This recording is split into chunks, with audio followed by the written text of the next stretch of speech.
సంగారెడ్డి జిల్లా ఎడతెరిపి లేకుండా కురుస్తున్న వర్షాల దృష్ట్యా వరద ముప్పు పెరుగుతుంది. ఎగువ ప్రాంతాల నుండి భారీగా వస్తున్న వరద ప్రవాహంతో సింగూరు ప్రాజెక్టుకి వరద తాకిడి పెరగడంతో నీటిని దిగువకు వదులుతున్నారు. ఈ నేపథ్యంలో జిల్లా ఎస్పీ మంజీరా డ్యాంను ప్రత్యక్షంగా సందర్శించారు.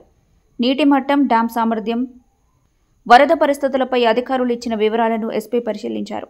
అలాగే కొండాపూర్ మండలం తెర్పోల్ గ్రామం చెరువు వద్ద అలుగు మీదుగా ప్రవహిస్తున్న నీటిని పరిశీలించి ప్రజలెవరూ రోడ్డు దాటకూడదని అధికారులు పర్యవేక్షించాలని సూచించారు. జలాశయాలకు సమీపంలో లోతట్టు ప్రాంతాల్లో నివసించే ప్రజలు అప్రమత్తంగా ఉండాలని, అత్యవసర పరిస్థితుల్లో డయల్ 100 లేదా జిల్లా పోలీస్ కంట్రోల్ రూమ్ నంబర్ 8712656739కి సంప్రదించాలని ఎస్పీ విజ్ఞప్తి చేశారు.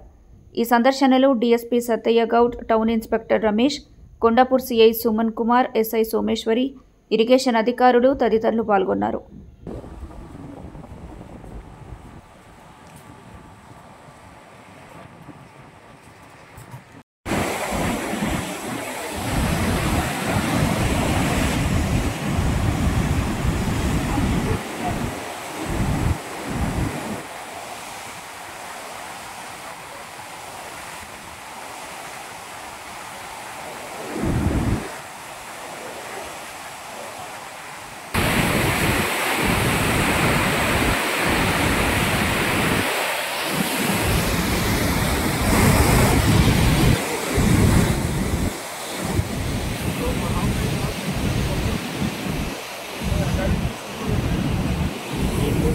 మరిన్ని అప్డేట్స్ కోసం మా ఛానల్ని సబ్స్క్రైబ్ చేయండి.